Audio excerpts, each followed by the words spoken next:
a second.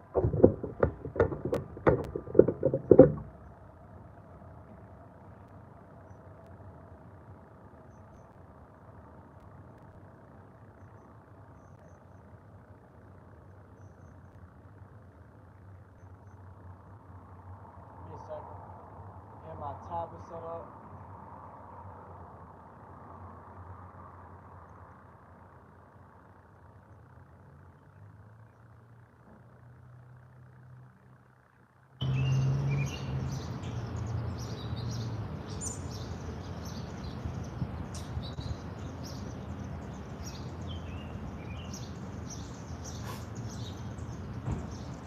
Let me see.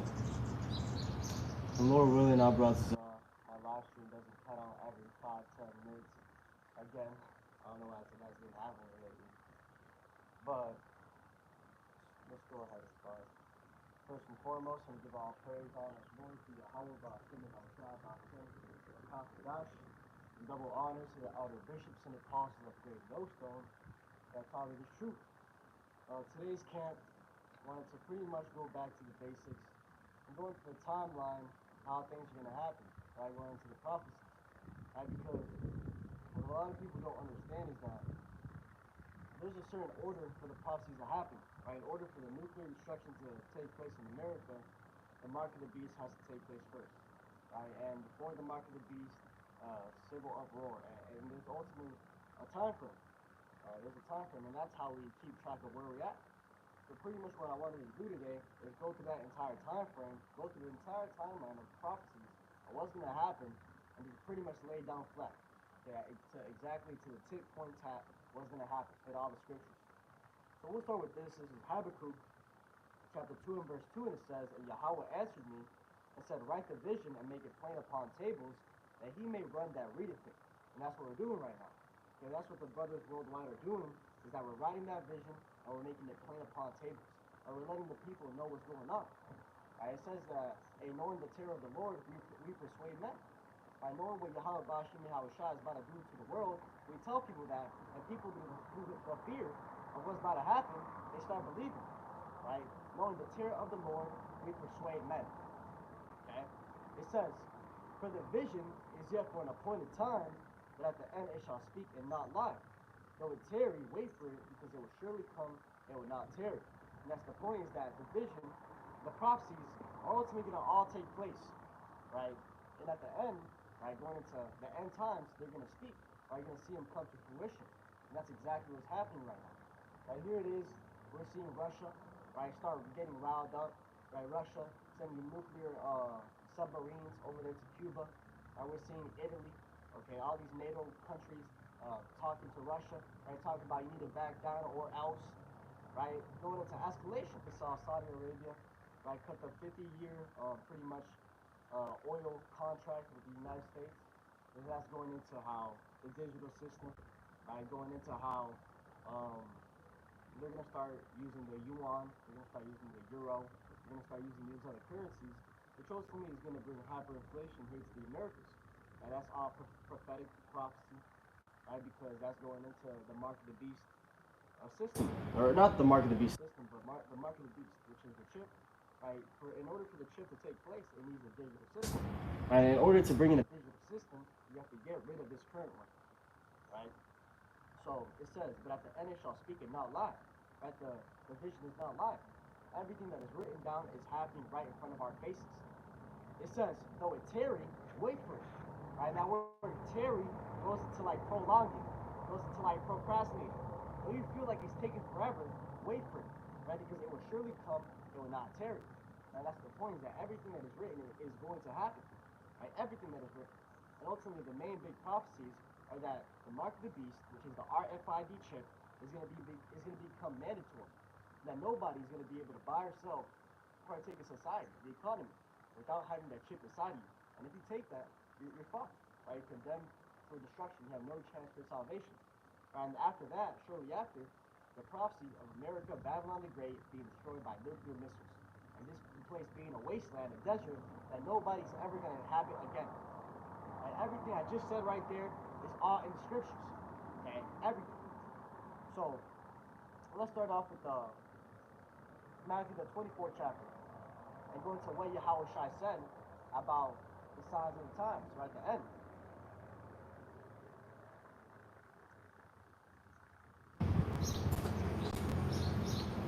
Right. Matthew chapter 24 and verse 4 says, and Yahweh Shai answered and said unto him, take heed that no man deceive you, for many shall come in my name, saying, I am Hamashiach, and shall deceive many. Right? And we see that right now. Okay, we see that specifically right now. Going into all these mega churches, going into all these false religions, false gods that are being pushed. Right? We literally have some Israelite groups out there talking about how they're King David. Right? That King David beat. There's been more than 10 of them. These apostles. Yeah. Oh yeah, that's funny, man. But you literally have men out here claiming that they are King David. You have men out here claiming that they are Yahweh Shai. Right? Completely bugging out. But it says, and ye shall hear of wars and rumors of wars, see that ye be not troubled, for all these things must come to pass, but the end is not yet. Right? That's what we're seeing right now. Right? Ukraine, Russia, my video keeps going out. Ukraine, Russia, Palestine, Israel, which eventually that's what's going to go bring World War III, which we're starting to see right now. Right? Through the means of, hey, so many things. Right? Eventually, the Israelis versus the Palestinians is going to go into Israel versus Iran, which Iran is backed by Russia, Israel is backed by America, and that's World War III for you. That's how it's going to happen. Right? And that's all also scripture.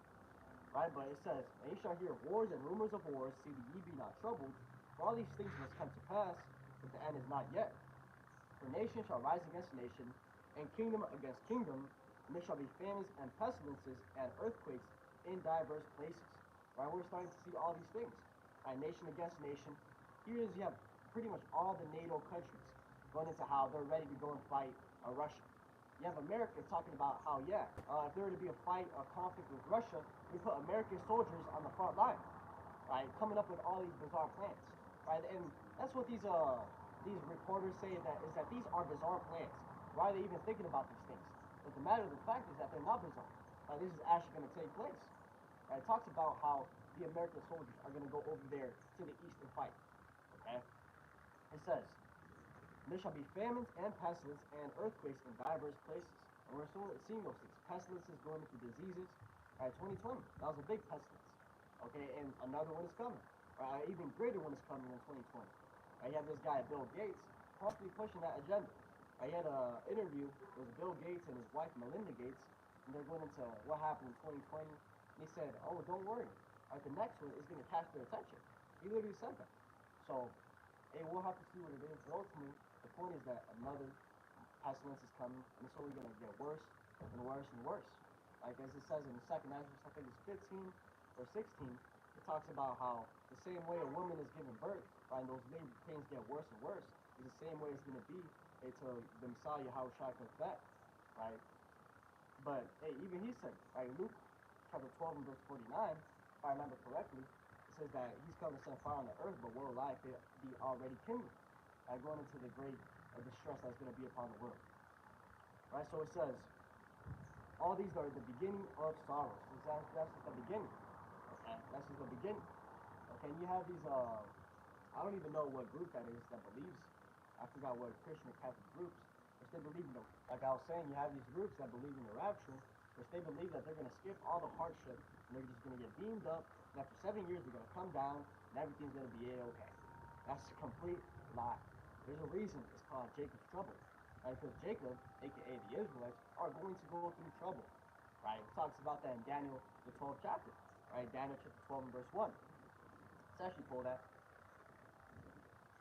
Daniel chapter 12 and verse 1 it says, and at that time shall Michael stand up, the great prince, which standeth for the children of thy people. And there shall be a time of trouble, such as never was since there was a nation, even to that same time. And at that time thy people shall be delivered, everyone that shall be found written in the book. Right, and that's what's prophesied. Okay, so when it's talking about a time of great trouble, nobody's going to escape that. Right, the whole world is going to have to go through what is written. The whole world. The only difference is that before those nuclear missiles touch America, or those nuclear missiles, they touch down, the elect are going to get beamed up. Right, that's the so-called rapture. But even those that get beamed up, the elect, we're still going to have to go through the chaos, right? The upwards of the people, okay? The World War III. We're still going to have to go through all that. It's just at the end, we don't catch a missile, right? We make it out. And it says that there is going to be a time of trouble, never was since there was a nation, even to that same time, right? So a time like never before seen, the worst of the worst. Okay, so just imagine everything that we've seen that the Most High Yahweh did in ancient Egypt is going to be worse than that. Right? It talks about how all the ancient Egyptian plagues, he's going to bring them upon here again. Now let's actually get that in 2nd Ezra.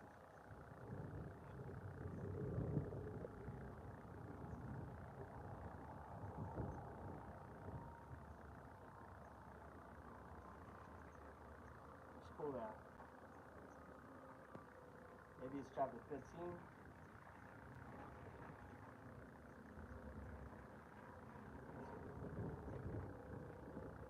Right, 2nd Ezra chapter 15, verse 11, it says, "But I will bring them with a mighty hand and a stretched out arm, and smite Egypt with plagues, as before, and will destroy all the land thereof."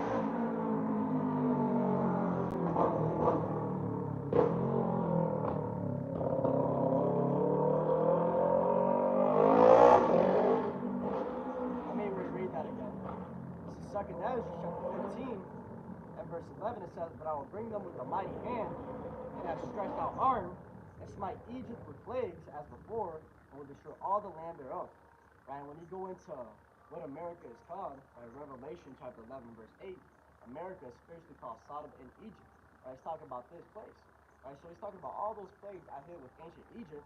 Right? He's going to hit this Egypt the same way, but worse. He's up to me how to shy right now. Because it says, seek ye the Lord while he is found. Right? Seek ye while he is near. Because there's going to be a time where I'm not going to be out here prophesying. The brothers are not going to be on YouTube prophesying. And that time is called ultimately the famine of the word. Okay?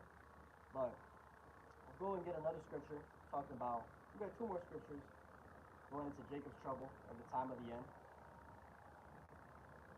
This is Joel chapter 2 and verse 1. It says, "Blow ye the trumpet in Zion, the sound of the alarm in my holy mountain. Let all the inhabitants of the land tremble, for the day of Yahweh cometh, for it is nigh at hand." Right, and that's what we're doing right now. Right? That's what the brothers are doing, a 24/7, day in and day out, week in and week out, is we are blowing that trumpet, and we are letting that sound be known of what's coming. Right? The whole part of the prophets is to prophesy, tell the people what's coming before it happens, and to warn them that if you don't get it right, this is your judgment. Okay, and it says, "A day of darkness and of gloominess, a day of clouds and of thick darkness, as the morning spread upon the mountains, a great people and a strong. There hath not been ever the like, neither shall be any more after it, even to the years of many generations." Right, so it's saying the same thing we read in Daniel chapter 12 and verse 1. Right, a time like never before seen. And the key point says that after this, there's not going to be a time like it evermore. Right, for many generations, because after this society collapses, right, the last end of the Roman Empire, the kingdom of heaven is going to be established, which is the Israelites ruling forever, immortal, and ruling the earth in righteousness. So that's what's coming. Okay, we can actually go ahead and read that. In Daniel,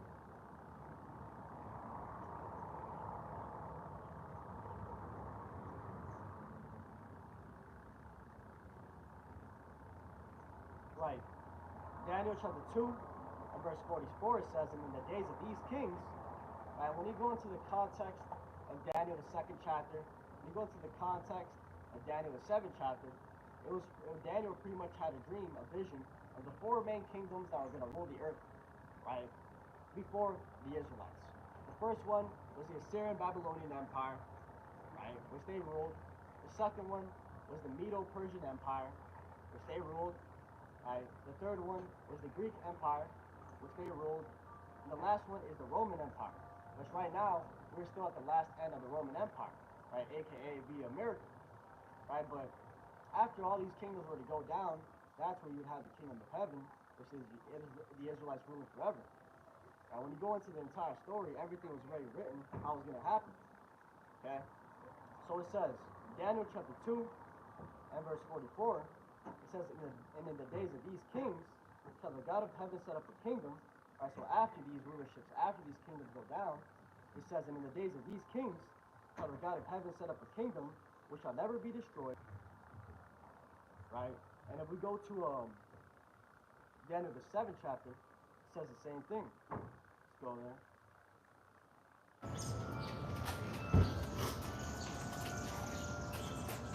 And when you go into the breakdown of America in Daniel the second and seventh chapter, it's told to me that it's talking about in the fourth kingdom, the little horn that came out of the three other horns. Right? Let's get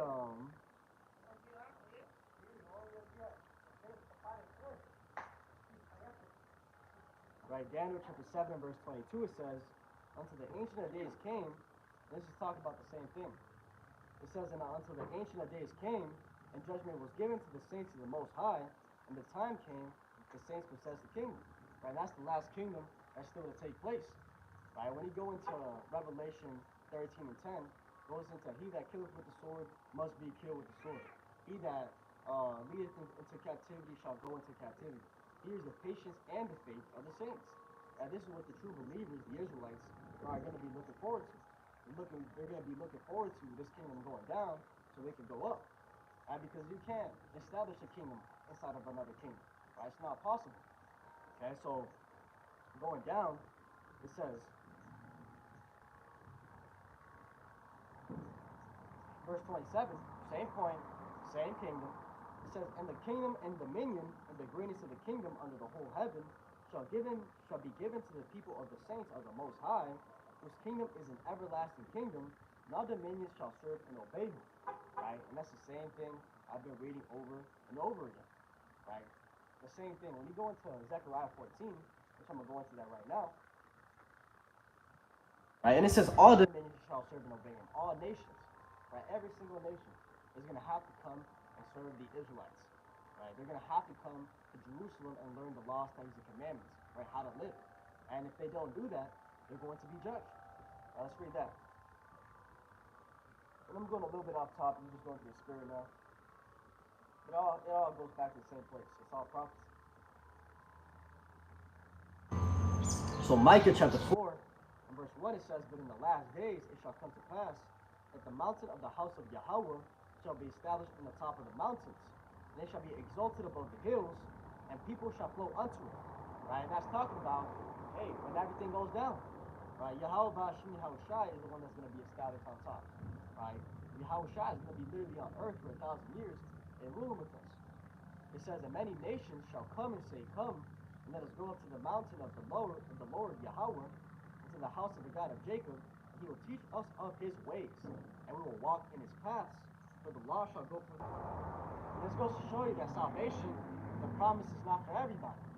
Right? Because when you go into what the promises, the new covenant, the second covenant is, it goes into how the Israelites are going to have the laws, statutes, and commandments in their inward parts. Let's actually go there. Let's jump. Hebrews the 8th chapter.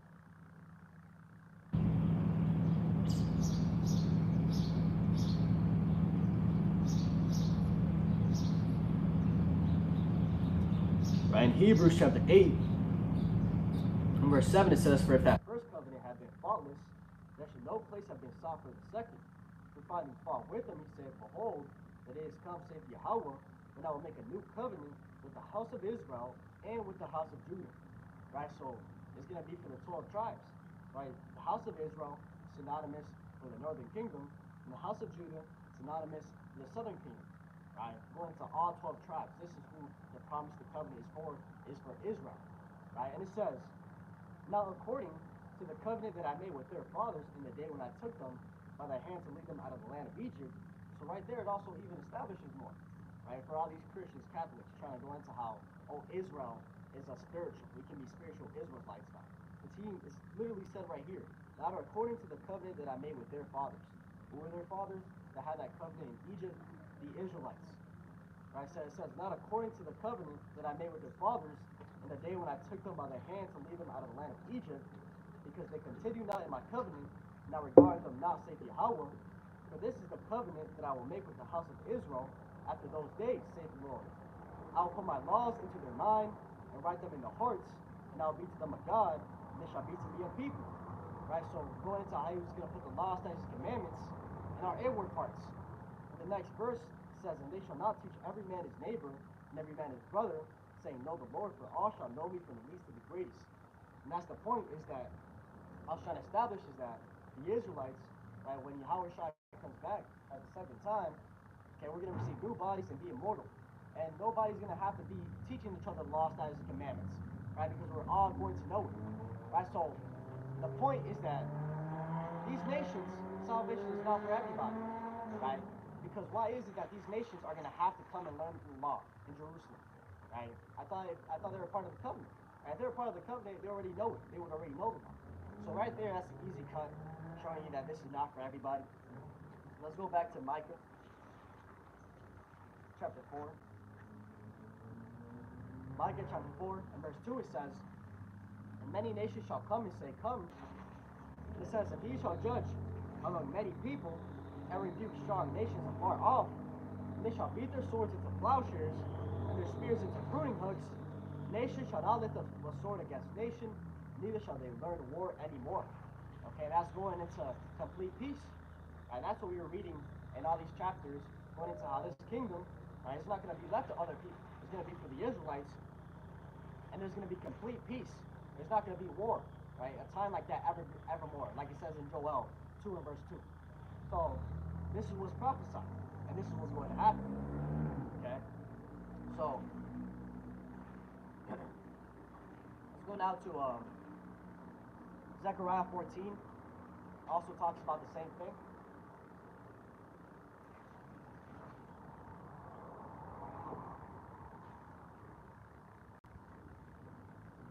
Right, in Zechariah chapter 14 and verse 16 it says, "And it shall come to pass that every one that is left of all the nations which came against Jerusalem shall even go up from year to year to worship the King, the Lord of hosts, and to keep the Feast of Tabernacles." Right, what does the Feast of Tabernacles go back to? The law. Right, the law. Everybody, all nations are going to have to come and learn the law and keep the feast days. And this is also another cut, right? It doesn't make any sense, right? Because these Christians will tell you that we don't have to follow the law, statutes, and commandments anymore. It doesn't make any sense that so-called Old Testament, right, we're keeping the laws, Israelites were keeping the law. The New Testament, oh, we don't have to keep it no more, right? But when the Messiah comes back the second time, now everybody has to keep it again. It does not make sense in a chronological order. It does not make sense, right? What you're implying is that the Most High is changing his mind. And if you go to Malachi chapter 3 and verse 6, it literally says, "For I am the Lord, I change not." It tells you that the Lord doesn't change, right? So going off that order, it makes no sense at all. But it says, "And it shall be that whoso will not come up of all the families of the earth unto Jerusalem to worship the King, the Lord of hosts, even upon them shall be no rain." Right? So going into how these nations are going to be punished if they don't follow the commandments, or if they don't follow the commandments and come and learn, they're going to be punished. It says, "And it shall be that." And it says, "And if the family of Egypt go not up, and come not, that have no rain, there shall be the plague wherewith Yahweh will smite the heathen, that come not up to keep the Feast of Tabernacles." Right? So, if you don't come up the first time, no rain. If you don't come up the second time, you're going to be plagued. Right? And it doesn't really go specific into the plagues, but you can just imagine. Okay? You can just imagine. So, that's ultimately what's going to happen. That's part of the prophecies. But I took a massive... This is 2 Ezra chapter 15 and verse 1. It says, "Behold, speak thou in the ears of my people the words of prophecy, which I will put in thy mouth, saith Yahweh, and cause them to be written in paper, for they are faithful and true." Right? These things are going to happen. These things are going to happen. It says, "Fear not the imaginations against thee, and let not the incredulity of them trouble thee that speak against thee." Right? When you go into the incredulity, it goes into the unbelief. Right? Going into how don't let these unbelievers sway you of all these prophecies of what's written. Right? It's going to take place. It says, "For all the unfaithful shall die in their unfaithfulness. Behold, saith Yahweh, I will bring plagues upon the world, the sword, famine, death, and destruction. For wickedness hath exceedingly polluted the whole earth, and their hurtful works are fulfilled." Right, so that's the whole reason why Yahweh Bashem Yahushai is coming to do what he's going to do. Right, is because wickedness has exceedingly polluted the whole earth. Right, what is wickedness? Breaking the laws, statutes, and commandments. Right, that's the definition of wickedness. Right, because what's righteousness? Following the laws, statutes, and commandments. Right, it's very simple. But it says, jumping down, and this is going into pretty much the prophecies, right? Pretty much Ezra's painting out what was going to happen. He was pretty much having a vision. And it says, 2nd Ezra chapter 15 and verse 14, woe to the world and none that dwell therein, for the sword of the destruction draweth nigh, and one people shall stand up and fight against another, and swords in their hands. Right, so that's going into civil war. That's going into sedition. Right? Sedition goes into coming against pretty much the government. Okay? It says, for there shall be sedition. Salakia. It says, for there shall be sedition among men, and invading one another. They shall not regard the kings nor princes, and the course of their actions shall stand in their power. Right, so sedition goes into coming against the government. That's what it's going into. It's going into civil war, right? Upwards of the people. And people are not going to care about what the governors, the kings, or the princes are saying. They're not going to care what the authorities are pushing them to do. And they're not going to care about what the government, right, the president is telling them to do. It's pretty much going to be a survival of the fittest, a dog-eat-dog world, right? Take care of your own. It says, a man shall desire to go into a city, but shall not be able. And that's going into strict lockdowns, right? FEMA lockdowns, NATO troop lockdowns, right? Going into how you're going to have a strict verification to get in and out, right? And that strict verification ultimately is that chip, right? The mark of the beast, the RFID chip, right? That's going to be the verification, right? Because just imagine, right, trying to go into a city and they tell you, nah, we can't let you in because you don't got the chip. Right, we don't know who you are. You might be a terrorist. You might be another way is just going into the straight chaos that's going to be taking place in the earth. Right, straight chaos, things happening left and right. You might actually not be able to get into the city or get out because things are going to be that chaotic. It talks about that in Amos 5th chapter. Get that?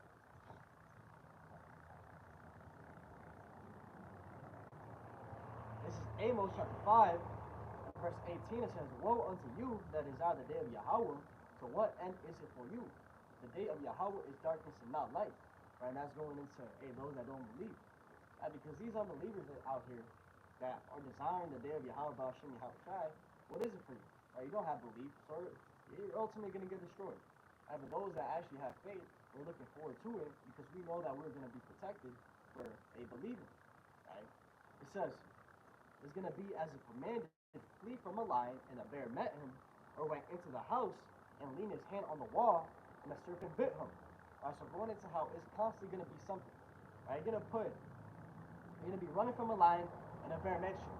Right, so here it is, one problem, another one meets you, another one. It's going to be chaos upon chaos.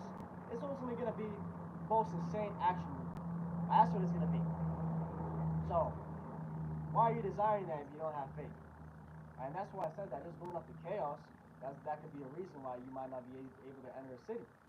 All right, so going back to 2nd Ezra, chapter 16.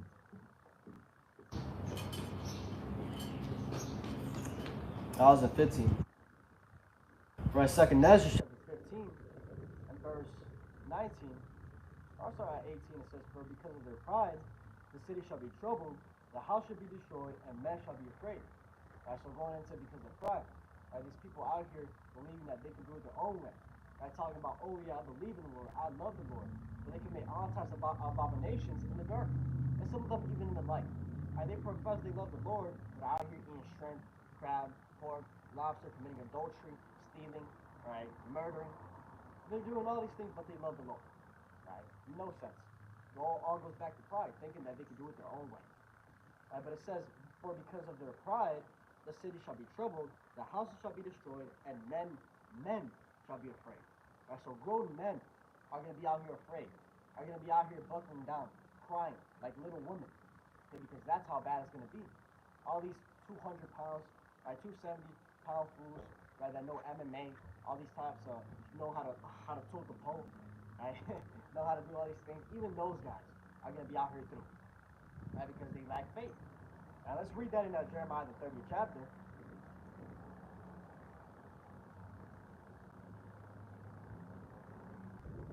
Jeremiah chapter 30 and verse 5 says, for thus saith Yahweh, we have heard a voice of trembling, of fear, and not of peace. And this is Jeremiah saying, ask ye now, and see whether a man doth travail with child. Wherefore do I see every man with his hands on his loins, as a woman in travail, and all faces are turned into paleness. Right, so he's asking, if men have children. Obviously the answer is no. So he said, then, why do I see every man with his hands on his loins, right, as a woman in travail, like a woman that's pregnant? And he says, alas, for that day is great, and so that none is like it. It is even the time of Jacob's trouble, that he shall be saved out of it. And that's the point, is that it's not going to be an easy time, right? It's the whole point of Jacob's trouble is to go through trouble, right? It's to be tried, okay? See if you're really about Yahweh Hashem Yahushai, and you really have faith. Now, but the point I'm trying to establish is that grown men are going to be out here, right, bending over like a woman that is pregnant, right, having labor pains. That's how bad it's going to be. Okay? So going back to, and a key point says that he shall be saved out of it. And that's going into the elect. That's going into the remnant. Those are the ones that are going to be ultimately saved from the end game, the nuclear destruction. Let's go back to 2nd Ezra chapter 16. I think I was in 15. Right.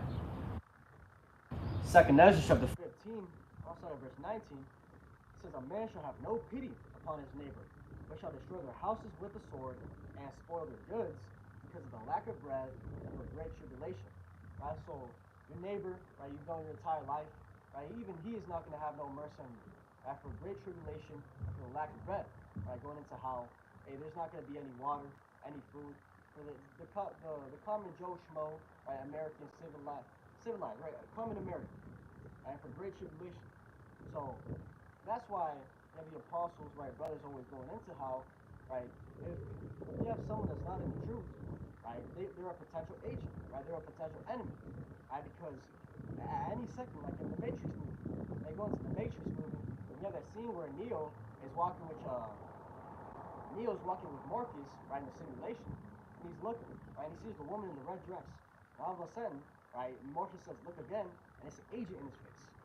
That's the same way it is with these people out here in the world, right?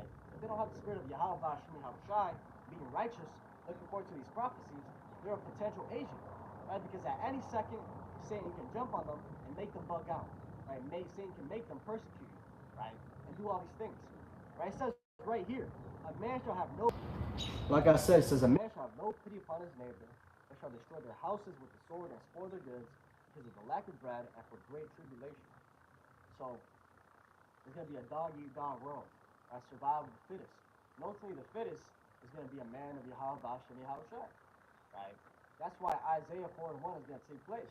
Let's go into that, right? Because the men of Yahweh Hashem Yahushai that have been standing stiffly for his testimony, right, have been standing stiffly for the faith, right? Specifically, those who have been doing the work, right, out here like this, day in and day out. Those are going to be the men that are going to be greatly rewarded. Those are going to be the true men, the alpha men, as they try to say now. Okay? The men of value, right? Because soon people are going to realize, right? If society were to collapse right now, all your money is not going to be worth anything. If society were to collapse right now, your dollar is worth nothing, right? Your Rolls Royce is worth nothing, right? Now all that is worth nothing. What's going to be worth something? Food, water, provision, ways of survival, and ultimately the elect. We're going to have all that. Right? Because Yahweh Hashem Yahushai is going to be putting it in our hands. And that's the difference. Right? You're going to have all these survival gurus out here, right? These preppers, that they've been waiting for this moment. They've been waiting for society to go down. Right? All this shit happen. But what if they run out of food? What are they going to do then? Right? What are they going to do ultimately when the missiles come down? Can you save yourself from a missile? No.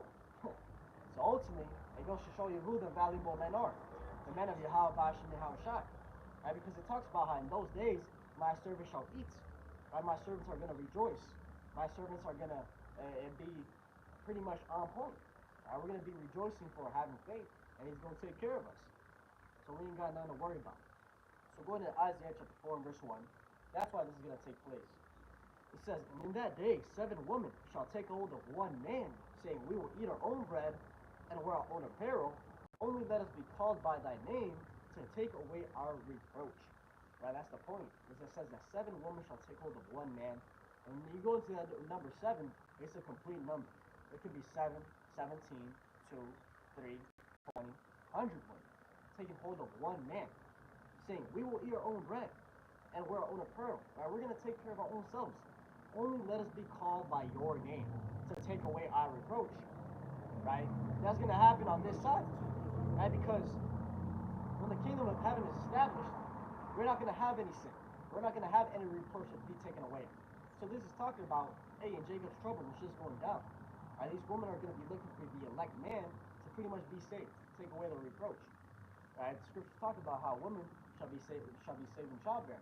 Right? If, and then there's a big if they're right. So one more time it says, and in that day 7 women shall take hold of one man, saying, we will eat our own bread and wear our own apparel, only let us be called by thy name to take away our reproach.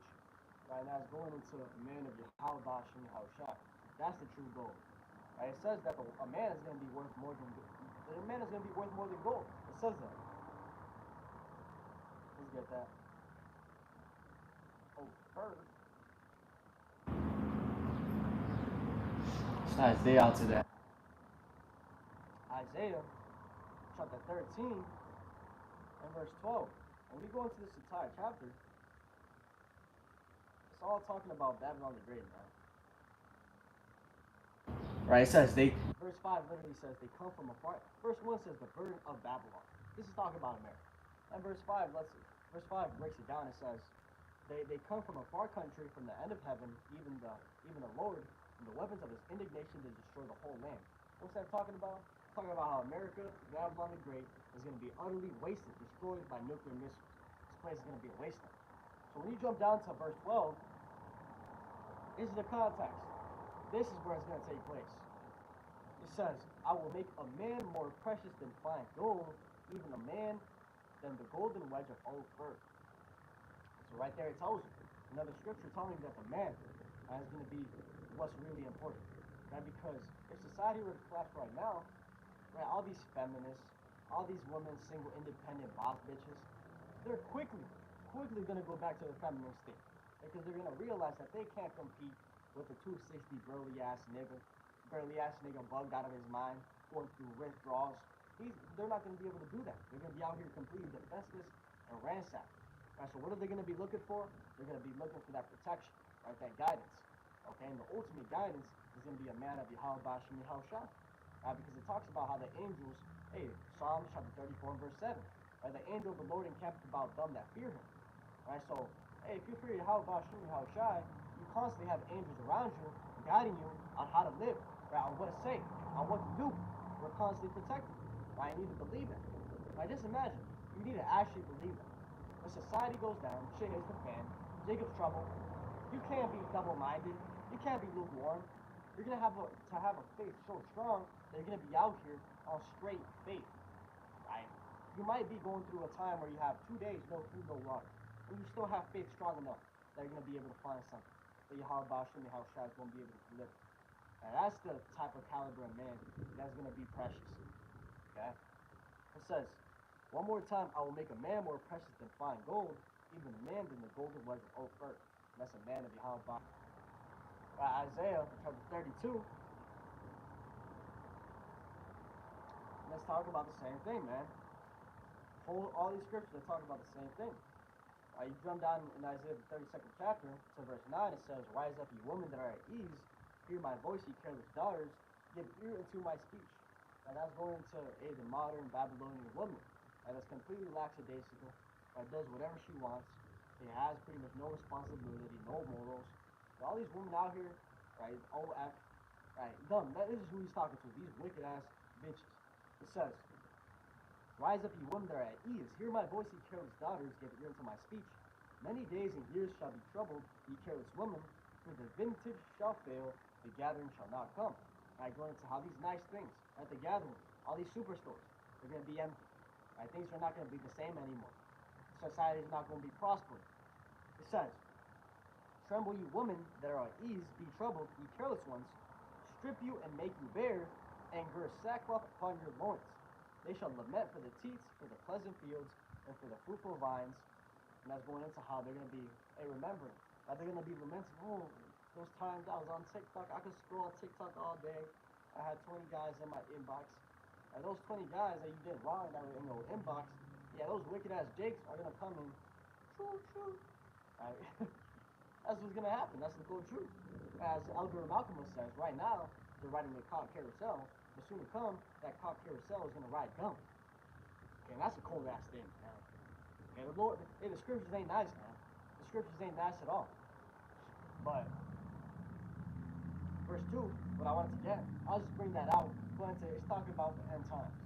Verse 2 says, and a man shall be as a hiding place from the wind, and a covert from the tempest, as rivers of water in a dry place, as the shadow of a great rock in a warrior land. Right, so going into the rock, man, the protection. Right, as rivers of water in a dry place. Right, imagine you're going through a desert, you haven't drank water in 3 days, man, and you see a river, you're gonna be super excited. You're gonna be ecstatic. That's the same way a woman is gonna be looking at a man of the Lord. That's the same way that a woman's eyes are gonna be towards a man of the Lord. Okay, as rivers of water in a dry place. Okay, we're gonna be the prize. It says a man shall be as a hiding place from the wind. Right, a man's gonna be that protection.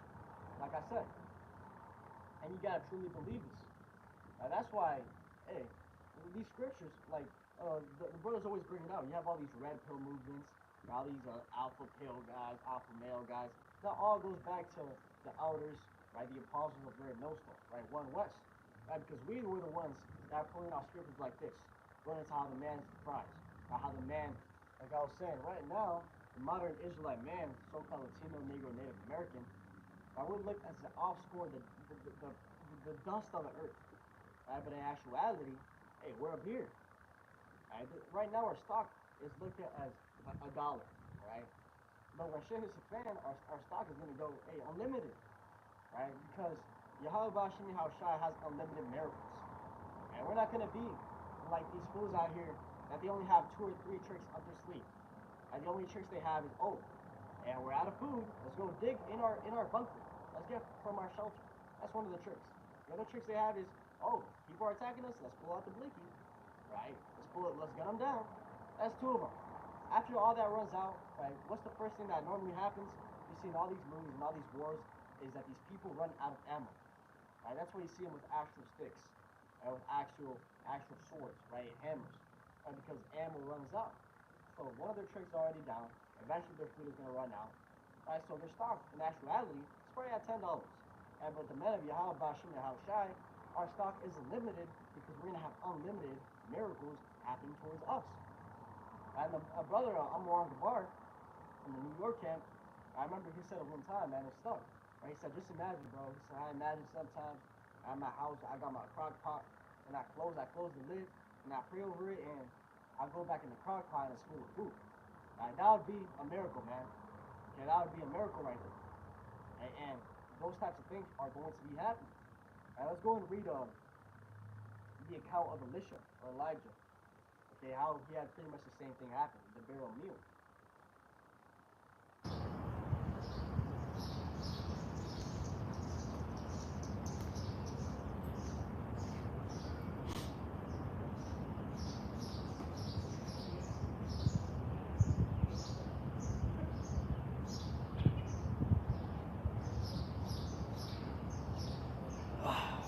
Let me find the story.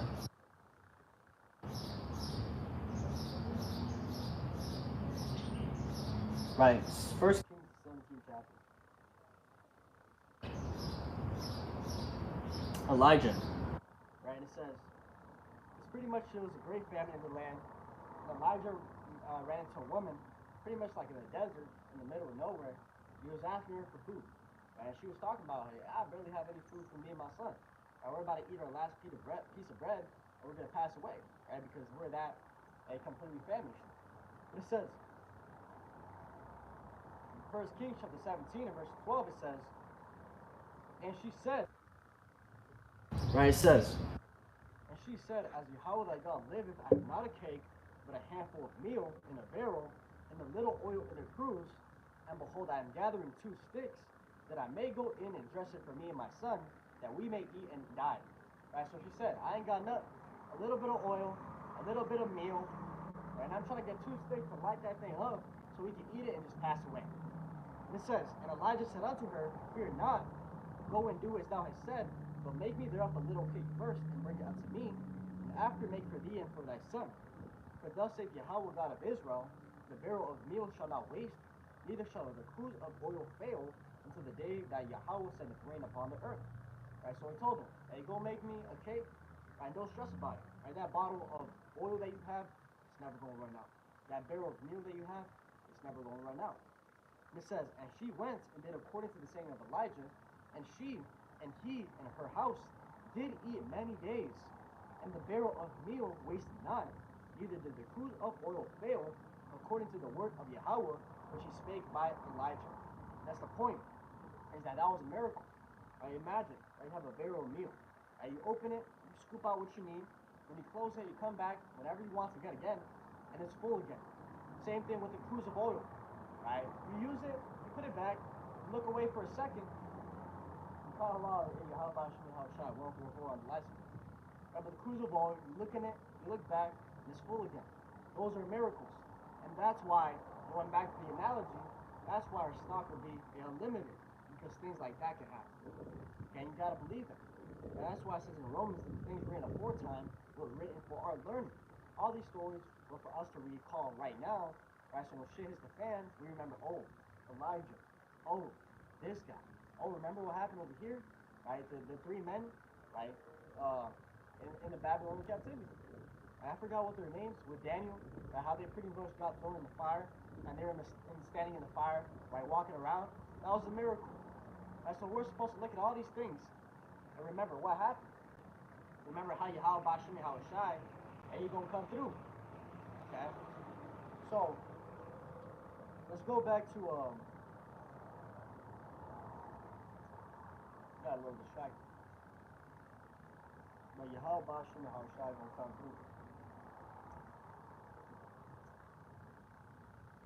Second Ezra 16 came into my mind. Went into the persecution, and also how those that make it out the end are going to be taken care of. Second Ezra chapter 16 and verse 70 says, for there shall be in every place and in the next cities a great insurrection upon those. Like I said, there's going to be a time where speaking his word is illegal. Or where speaking the words of the Lord are illegal. Literally put to death, guillotine. Right, let's go into the famine of the word. Let's read that. If I read Second Ezra.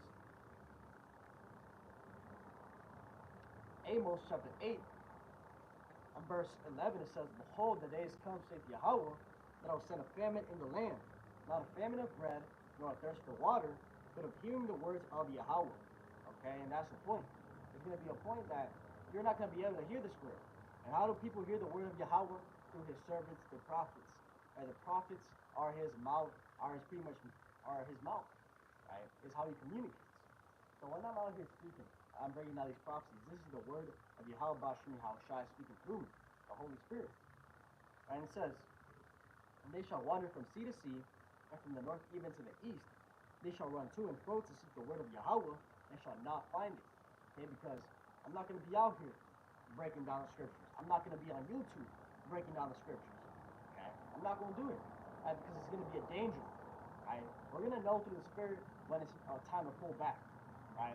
We're going to know, oh, famine of the word. We can't do this no more. Right? Because it's through the Spirit we're going to know. And I remember I had a dream, which I believe was a vision, that I could tell shit already had hit the fan. And I was pretty much on the move, and I remember I made a video when shit was, I could tell when shit hit the fan.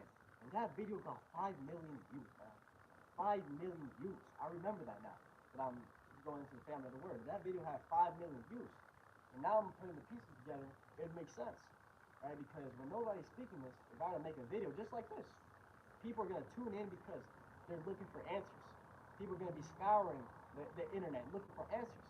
And just one video like this, hey, bringing hits. Because this is the true word. Right? And that's where a lot of the awakening is going to happen, is when shit hits the fan. Right? That's crazy. When I was talking literally about the fan of the word, the connection cuts out. The majority of the Israelites, or 1/3, the elect, are going to wake up and shit hits the fan. And it talks about them in Psalm 110 and verse 3, that thy people shall be moved from the day of thy power. Now when shit goes down, that's when his people are going to be moved. The Israelites, to get right. Okay, so let's go back to 2nd Ezra 16.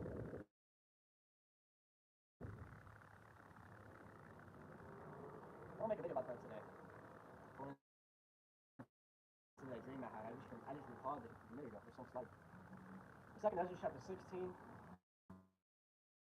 and verse 70 it says, For there shall be in every place and in the next cities a great insurrection upon those that fear Yahweh.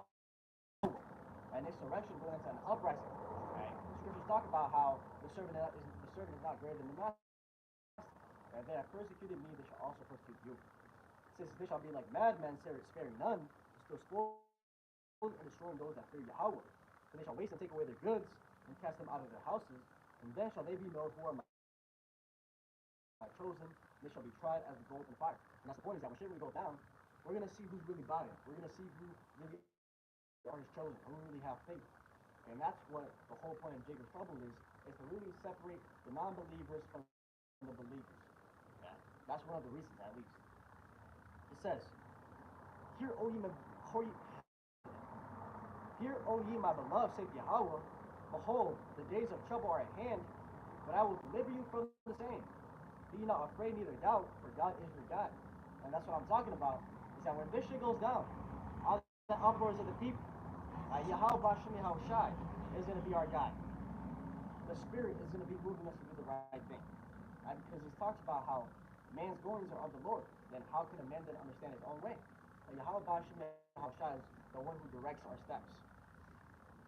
It says, in the guide of them who keep my commandments and precepts, saith Yahweh, let not your sins weigh you down, and let not your iniquities lift up themselves. And that's the key point. He is the God of them who keep his commandments and his precepts. The laws, statutes, and commandments.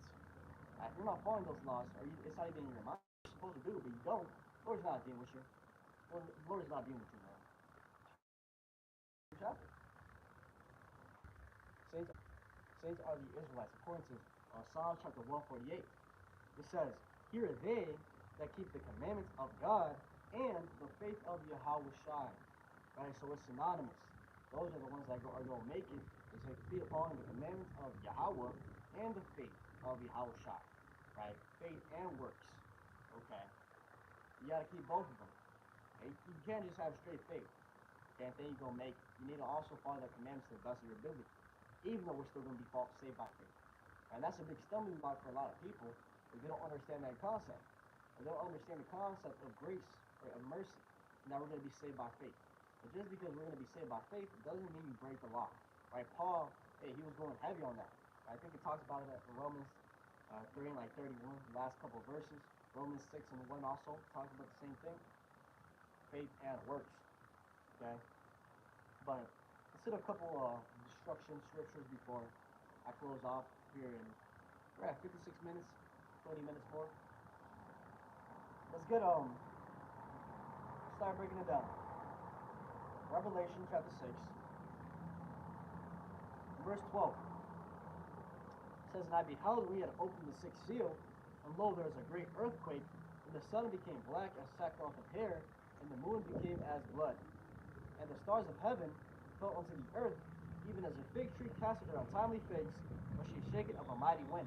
And those stars of heaven is going into the nuclear missiles.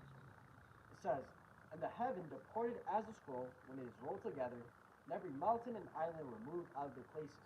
And so this is what John was seeing. It says that the heaven, when it is rolled together, right, like this. What he was explaining, or what he was describing, was the nuclear mushroom cloud. Okay, he referred to it as a scroll rolling together. Okay, that's what he was trying to. He didn't know what a nuclear missile was, a nuclear mushroom cloud. A scroll rolling together. And he says that when this happened, every mountain and island are removed out of their places, as they completely shake up the earth. It says, and the kings of the earth, and the great men, and the rich men, and the chief captains, and the mighty men, and every bondman, and every free man, hid themselves in the dens and in the rocks of the mountains. Right, and that's going into the bunkers, right, the nuclear bunkers. Right, because when they see these things coming down, they're going to go down. They're going to go and hide and try to survive. Okay? And if you got a bunker in America, ultimately you build yourself a microwave. Right? Because no matter how deep you go down, you can't be saved from a nuclear attack. Right? From how many missiles are going to be dropped. You literally build yourself a microwave. So that's why you have all these millionaires, billionaires. Right? You have Mark Zuckerberg that is making an insane bunker over there in Hawaii. Right? That's why you have all these millionaires building their bunkers, and because they know that World War III is inevitable. Right? It's ultimately part of the elite's plan, and they believe that by bringing World War III with the Zionists versus the Muslims, that after everything goes down, they're going to be the rising power, right? Out of the dust, out of the rising power out of the dust, out of the ashes, and that they're going to come and just rule everything. Little do they know Yahushua is the one that's going to be doing it. But it says, and said to the mountains and rocks, fall on us, and hide us from the face of him that sitteth on the throne, and from the wrath of the Lamb. And the great day of his wrath is come, and who shall be able to stand? By him are going to be completely toast. Right? If you are in the army, any type of army, World War III, you are dead. Right? There's no chance for you, unless somehow you're part of the elect. Right? There's no chance for you if you're fighting against Yahushua and the angels. Right? Go read 2nd Ezra, the 13th chapter. It gives you the rundown, literally detailed about what's going to happen to those people. Let's go to Isaiah, the 2nd chapter. Read the same scripture in a different way. Right, Isaiah chapter 2 and verse 19, it says, and they shall go into the holes of the rocks and into the caves of the earth for fear of Yahweh and for the glory of his majesty when he ariseth to shake terribly the earth. It says to go into the clefts of the rocks and into the tops of the ragged rocks for fear of Yahweh and for the glory of his majesty when he ariseth to shake terribly the earth. Right, so they're going to go and hide. Right, some are going to go into the bunkers, and if you really got that money, they're going to go up into the sky. They're going to go into these space stations and avoid the destruction. Right, but even from them, they're going to be pulled down. Even from all the way up there. But let's get Zechariah 14, more descriptive about the nuclear destruction. This is Zechariah chapter 14 and verse 12. It says, and this shall be the plague wherewith Yahweh will smite all the people that have fought against Jerusalem. Their flesh shall consume away while they stand upon their feet, and their eyes shall consume away in their holes, and their tongue shall consume away in their mouth. And that's the plague.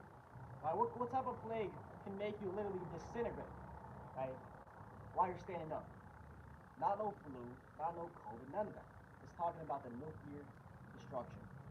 Right? One more time. It says their flesh shall consume away while they stand upon their feet, and their eyes shall consume away in their holes, and their tongue shall consume away in their mouth.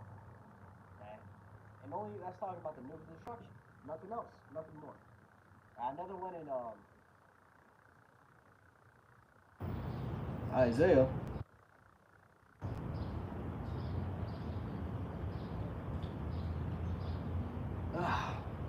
Isaiah chapter 9, verse, garments of gold and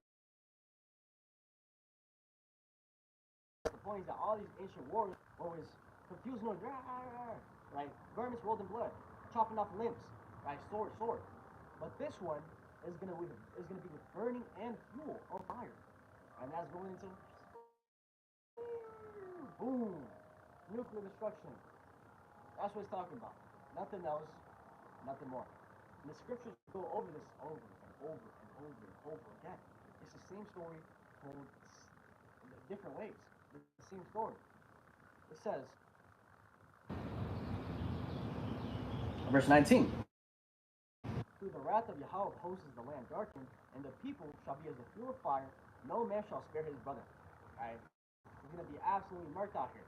Then it goes to the descriptive and tells you how these people are going to be acting. Verse 20. It says, and he shall snatch on the right hand and shall be hungry, and he shall eat on the left hand, and they shall not be satisfied. And they shall eat every man the flesh of his own arm. Right? So that's going into literally your own cannibalism.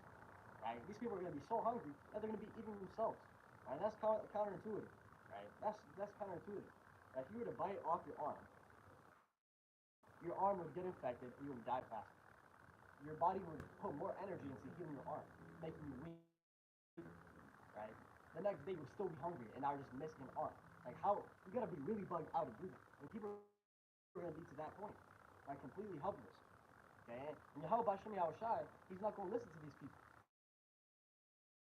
Right? Because he gave them the warning. Let's read that. I think it's Psalms. It's Psalms first chapter or the second chapter, or it's Proverbs the first chapter or the second chapter. It's definitely Proverbs.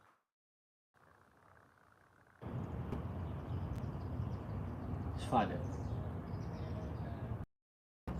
We'll read a little bit here. This is Proverbs chapter 1 and verse 20 says, Wisdom crieth without, she uttereth her voice in the streets. She crieth in the chief place of concourse, in the openings of the gates. In the city she uttereth her word. She uttereth her words, saying, How long, ye simple ones, will you love simplicity? And the scorners delight in their scorning, and fools hate knowledge. When that's going into us right now, the men out here on the highways and byways, warning the people about what's going on, right? Telling the people how long are you going to be simple, how long are you going to sin. It says, Turn you at my reproof. Behold, I will pour out my spirit unto you. I will make known my words unto you. Because I have called and you refused, I have stretched out my hand, and no man regarded. And you have set a knot on my counsel, and with none of my reproof. I will also laugh at your calamity. I will mock when your fear cometh. When your fear cometh as desolation, and your destruction cometh as a whirlwind, when distress and anguish come upon you, then shall they come, they shall seek me early, but they shall not find me. And that's the mindset of Yahweh Bashem Yahushua, right? He stretched out his hand. He talks about how servants, right, early, 3 times, giving you the word, and you still didn't regard him. You still didn't listen. Right, so when shit goes down, he ain't gonna listen to you. He ain't gonna listen to you. It says, For that they hated knowledge and did not choose the fear of Yahweh, it was none of my counsel, it is by all my reproof. Therefore shall they eat of the fruit of their own way, and be filled with their own devices. For the turning away of the simple shall slay them, and the prosperity of the fool shall destroy them. For whoso hearkeneth unto me shall dwell safely, and shall be quiet from fear of evil. And that's one of the elect. Right? If you hearken unto the words of Yahweh Bashem Yahushua, right? You fear him, right? You do the right thing. He's going to take care of you. But contrary, he doesn't give a shit about it. Right? He looks at you as a heathen, as just a extermination. And the Lord doesn't care if it's a young person, a child, a woman. Right? He's looking at the spirit. Okay, first and foremost. Right, there's another scripture that came into my mind. What was that reading that made it pop up? Ezekiel. Let's just get that since it's on my mind right now. I quoted it. Ezekiel chapter 9, verse 4 says, And Yahweh said unto him, Go through the midst of the city, through the midst of Jerusalem, and set a mark upon the foreheads of the men that sigh and that cry, for all the abominations that be done in the midst thereof. And the mark is talking about here is not the same mark it's talking about in Revelation 13 and 16. This is talking about a spiritual mark. Right? It's pretty much saying a spiritual mark upon those that are sighing and crying. Right? They're pretty much complaining about the after him through the city. The smites, let not your eyes spare, neither have you pity. Slay utterly old and young, both maids and little children, and women. But come not near any man upon whom is the mark, and begin at my sanctuary. Then they began at the ancient men which were before the house. And that's the point, is that these angels, these death angels, were given commandment. If you see any spirit that doesn't have that spiritual mark of exemption upon them, go and destroy them. It doesn't matter if it's old, woman, young child, destroy them. We're supposed to show that the Lord doesn't give a fuck. Right? Straight, he doesn't care, bro. If you're sinning, you're wicked, he doesn't.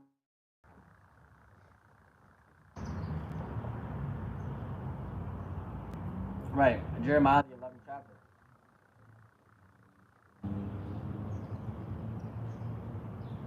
This is Jeremiah chapter 11, in verse 11. It says, Therefore thus saith Yahweh, Behold, I will bring evil upon them, which they shall not be able to escape, and though they shall cry unto me, I will not hearken unto them.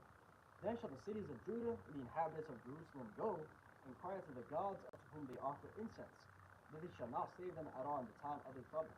By going into how shall go down these unbelievers all in the time of their trouble. By going into how shall go down these unbelievers, they're gonna go to their Jesus Christ. They're gonna go to their Allah, to their Buddha, right? Their Krishna, Jesus Christ. They're gonna go to their Allah, to their Buddha, right? Their Krishna, right? But these gods ain't gonna save them because they have no power. It says, For according to the number of thy cities were thy gods, O Judah, and according to the number of the streets of Jerusalem, have you set up altars to that shameful thing, even altars to burn incense unto Baal. Right, so he literally said, according to the streets that you have, to the cities, that's how many gods you have. Right, so just imagine, hundreds. It says, therefore, and this is the key point, right? This is the mindset we're supposed to be in. It says, therefore, pray not thou for this people, neither lift up a cry or prayer for them, for I will not hear them in the time that they cry unto me, for their trouble. And that's the mindset we're supposed to have towards the two-thirds, is that forget about them. I don't pray for them because they're supposed to be that way. When you go into the concept of how we all come back of our own lot, some of us are made to be wicked, some of us are made to be righteous. Everybody comes in their own lot, and you can't change it. So if somebody's wicked, don't pray for them because you ain't gonna change nothing. They're supposed to be that way, okay? Right? And even David said, he said, I have perfect hatred, right, for the wicked. He said he has perfect hatred, okay? Also another one, the just is an abomination to the unjust, right? The unjust is an abomination to the just, right? Righteousness and wickedness cannot coincide, okay? So, the 14 and 16 go to the trip. Since I was talking about that, you pretty much in the main scripture now. Revelation chapter 16 and verse 16 it says, and he calls it all, both small and great, rich and poor, free and bond, to receive a mark in their right hand or in their foreheads, and that no man might buy or sell, save he that had the mark or the name of the beast or the number of his name. Right, that mark, right, the mark of the beast, that everybody is going to pretty much going to have a choice for, right, is the trip. And it says that rich and poor, free and bond, to receive a mark in the right hand or in their forehead. Right, we already see the one in the forehead, the Neuralink. Okay, that's the one in the forehead, which is good. It's primarily targeted for people with problems, right, paraplegic, mental problems. And that's going to be the forehead one. But the main common one, the consumer, is going to be the forehand. And that's where you're going to be able to use to pay. Right, just put your hand and pay. Now, we're still already conditioning people with that Amazon one payment, right, just putting your phone, right, slowly reaching to the chip in you. Okay, and you have these guys talking about, what if I put in my butt cheek? Well, hey, you're going to have to put your butt cheek upon the counter to scan it. It's that simple, man. And you still took it. You're screwed. You can't cheat the Most High. Right, but this, right, if you take this, you're screwed. Right? You have no chance for salvation. Right? You're going to be utterly destroyed. And let's get a scripture on that.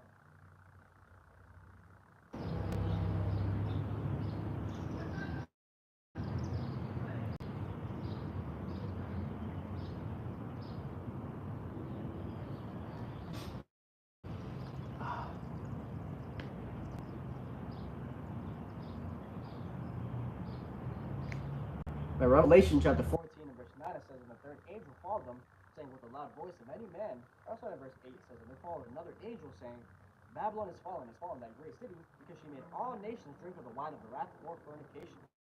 And Babylon the Great, talking about America, talking about how this place was destroyed by nuclear missiles. Then it talks about how she made all the wine of her wrath or fornication. Right, the wine is going into the philosophies of America. Right, America has pushed this philosophy, right, feminism, okay, homosexuality, okay, pedophilia, into the other nations, and those nations are mad. It says, and the third angel followed them, saying with a loud voice, if any man worship the beast and his image, and receive his mark in his forehead or in his hand, the same shall drink of the wine of the wrath of God, which is poured out without mixture into the cup of his indignation, and he shall be tormented with fire and brimstone in the presence of the holy angels and in the presence of the Lamb. Right, that's talking about ultimately being destroyed. Okay? Primarily with those nuclear missiles. Right, if you take the chip, you have no chance for salvation. You are going to be destroyed. Right, so that's where faith comes in. Right, that's what Isaiah chapter 10 and verse 20 is going into. Let's pull that. In Isaiah chapter 10 and verse 20 it says, and it shall come to pass in that day that the remnant of Israel and such as are escaped of the house of Jacob shall no more again stay upon him that smote them, but shall stay upon Yahweh, the Holy One of Israel, in truth. The remnant shall return, even the remnant. We're going into Jacob's trouble.